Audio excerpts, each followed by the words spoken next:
Paddleboat or steamboat, kind of long. Dolly, and that's probably really close, but this is a paddle boat that I'm guessing at one point in time was an actual steamboat, and we're down at Roosevelt Lake. And it's kind of a nice little, we're on the second deck, and it's actually been a while since I've been on a ship, and we're rocking. And kind of like the real ocean, so it's kind of cool. This is Roosevelt, I think, is a man-made lake, like a reservoir of water, and they've got it doing dual duty here, being entertainment for everybody. And like over there, you see people store their boats in the distance, and then there's a restaurant and something up there. There's actually a polite little ride out here, and kind of cool area for everybody to come take a look at and try out. Pretty reasonable. It's like $20 a person to ride this thing. They aren't kidding when they say get here 30 minutes early. It was actually a pretty long line. As you can see, we got a full up. So I'll try and get some shots when I leave the boat, and everybody can see what it looks like in distance.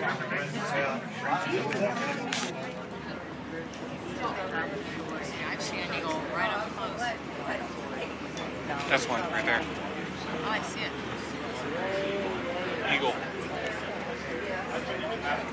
Also coming up on our right, we can see tall lava cliffs reaching high into the sky, about 500 feet, covered with a green growth called lichen. Lichen is the oldest form of marine plant life known to man. This particular form of lichen only grows on welded tuff and is composed of algae and fungi. There's one right there. Now sit back and relax and enjoy the comments of our former president, Teddy Roosevelt. He stated at the Roosevelt Lake dedication that the Apache Trail and surrounding area combine the grandeur of the Alps, the glory of the Rockies, and the magnificence of the Grand Canyon. And then it adds an indefinable something that none of the others have. He said, "It is to me the most awe-inspiring and most sublimely beautiful panorama nature has ever created." Rex Allen Jr. also had a special way of describing his love for the state. In this you will see his head, front legs, underbelly, and rear legs.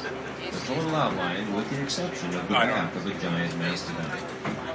Let your imaginations go today. You'll be amazed at what you'll find in the way of formations here in and around the area of Canyon Lake. As I mentioned earlier, all of central Arizona was formed by volcanic activity, and this area is especially volatile. 27 to 38 million years ago, this area had 3 supervolcanoes of 10 to 15 miles across. They spewed so much welded tuff from within their magma chambers beneath them that they became unstable and collapsed within themselves, creating Goldfield, Superstition, and Tortilla calderas. Combine the effect that the wind, rain, and rivers had on thousands of feet of welded tuff or solidified volcanic ash, and you have the wondrous rock formations and mountains surrounding us today. The different color variations are from the various minerals in the tuff. Red colorations are from iron oxides, and black is from manganese oxide. Of course, there are many different minerals thrown into any volcanic equation as well.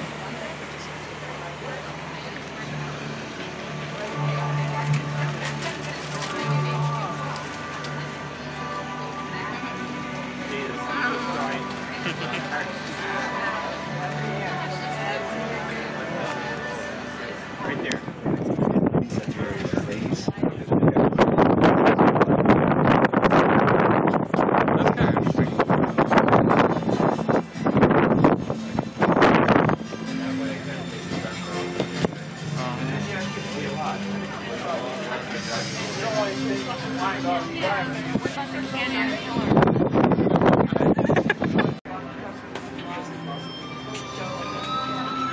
That must be one of the camping sites they're talking about. Yeah, that's what it's for. Just to show people it's fun. It's pretty decent. It's remarkably relaxing.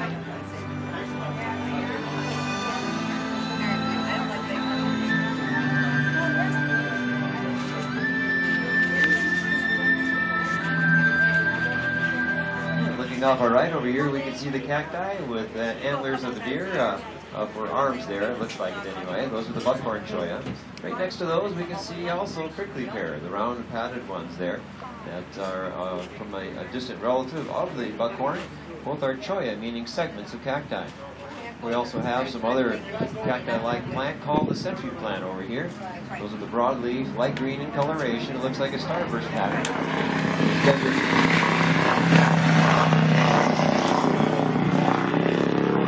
These gizzard plants live to be about 35 years old, and when they reach maturity, they will grow this stalk right up out of the center of the plant, about 20 feet up. These beautiful blossoms of yellow flowers, and then the entire plant will die off, reseeding the next generation of century from the yucca family. Well, 35 years is still a good run. Maybe that's what's happening to our aloe vera. The whole plant dies off and then it reseeds. No, that's something else. I need to water those things again. Just to the left of that brown bird mark area, you can see the round circles with wood grain patterns in them. These are the buttons of trees. Petrified wood is created when organic materials have been replaced with minerals while retaining the original structure of the wood. This process occurs when wood becomes buried under sediment and is preserved due to lack of oxygen. Then water deposits these minerals in the plant cells, which takes hundreds of years to trim.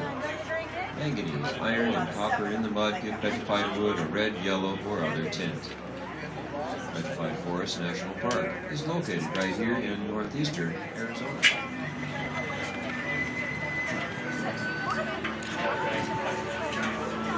I'll sew all this together.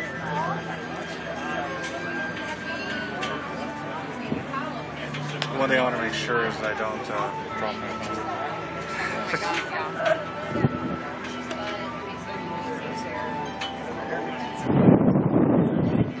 Okay, that waterway is something going on.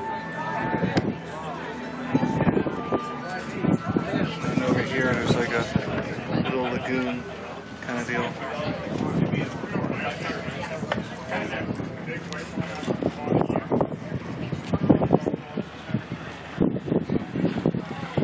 Yeah, down that fairway. Canyon Lake has a storied past. December 28, 1872, a small tribe of around 100 Yavapai Indians made home in a cave about 5 miles up the river, about 400 feet high in the cliffs. They were accused of pillaging and killing of other friendly Indians and settlers in the area. The cavalry came in under the command of Colonel George Crook, and led by Captain William. This force composed of 130 troopers and another 30 female scouts engaged in 6 parades and celebrating around the fire and killing. The battle continued throughout the morning, and they asked for their surrender. The Yavapai refused, and the Battle of Skeleton Cave ensued. Some of Brown's men deliberately aimed for the roof of the cave, deflecting bullets and rock fragments onto the defenders. Others rolled rocks and boulders down from the cliffs above, and roughly 75 to 89 of the 110 Yavapai were killed. Their remains were left there undiscovered until the mid-1940s, creating a proper burial for the Morgan Hollow Indian Reservation. What? It's not giant. Now, so far on our cruise today, we've come about 3.5 miles. The river does extend off the right stern up for another 7 miles. For about up to he likes Mesa to tour Dam, too. which forms Yeah, the he's preceding lake of want to Apache. take a boat ride. We have 23 miles of Apache Lake up to Roosevelt Dam. He's And part that of lake cruise. is the He largest on the insects system. off the top. Salt River runs for about 200 miles above that, up to the White Mountain area, at the confluence of the White and Black Rivers.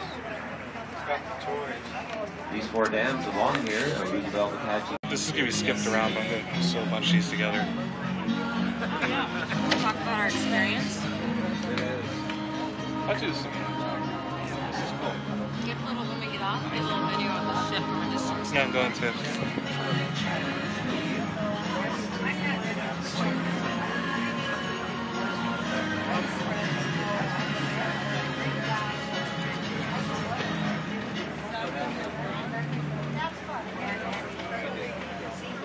Looking along the shore to our right, we can see a lot of green foliage. Most of this consists of the ironwood, mesquite, and palo verde trees. Then we have the bushes called creosote, tamarisk, and the desert ribbon. The largest and stately of all the cacti is the giant saguaro. The saguaro is a very interesting cacti. Storing water in its body above ground, it can double its diameter after a long drought. And in a good rainy year, it can store enough water to last them about 2 dry years. They accomplish this by expanding at the cleats in their sides. Saguaros are slow-growing cacti, about 10 years for the first 4 to 5 inches, 30 years for the first 10 feet, and can reach upwards of 60 feet, normally about 45 feet. The saguaro reaches maturity at around 100 years old and have been known to live as old as 200 years. They grow their first arm only after they're at least 50 years old and can grow any number of arms after that. Their arms are grown primarily for procreation, and we believe this is the main reason they grow arms. Blossoms only grow on the top of their arms or main body in the spring and always start to blossom on the eastern side. The saguaro only grows in the Sonoran Desert, which consists of the desert portion of Arizona, and small sections of California and Mexico. We have found a saguaro on Canyon Lake with 17 arms. Arizona State's flower is the white saguaro blossom. Give us the background.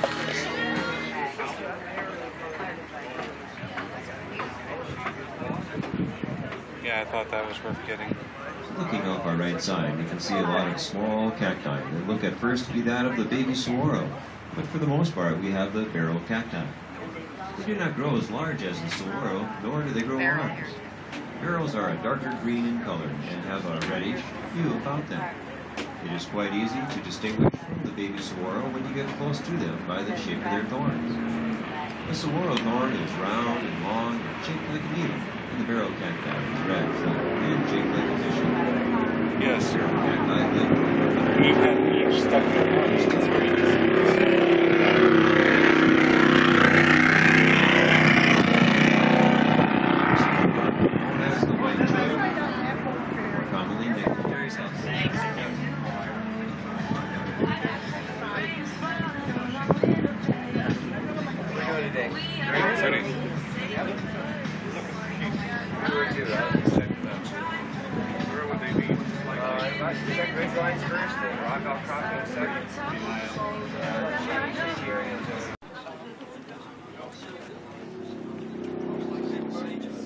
Cool looking mountains. I mean, you're almost expecting a corn to come around chasing a bird.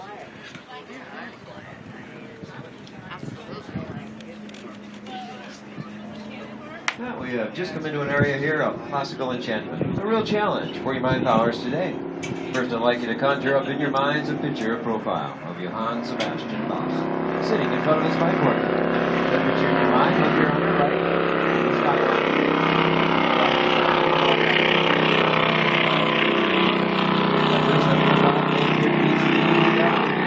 Looking left up into the sky, an angel praying up into the heavens.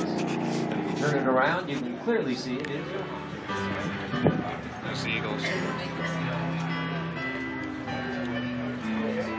I don't know if you can see them or not.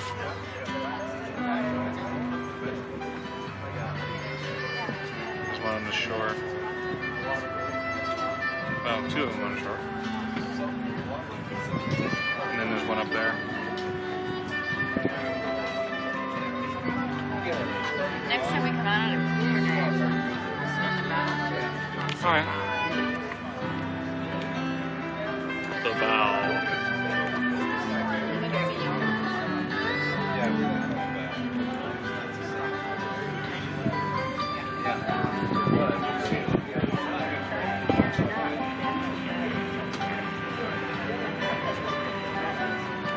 We'll rent a jet ski. It'll be fun. Said one of these days we'll rent a jet ski.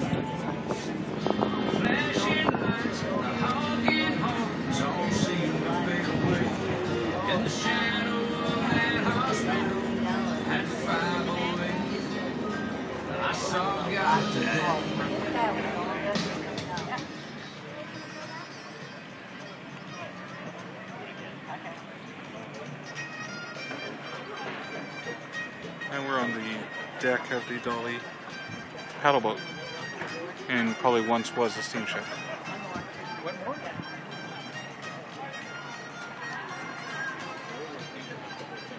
You can rent boats over there. Yeah. And catch a guy taking off his shirt over there. It's fun. It was fun. It's definitely worth doing.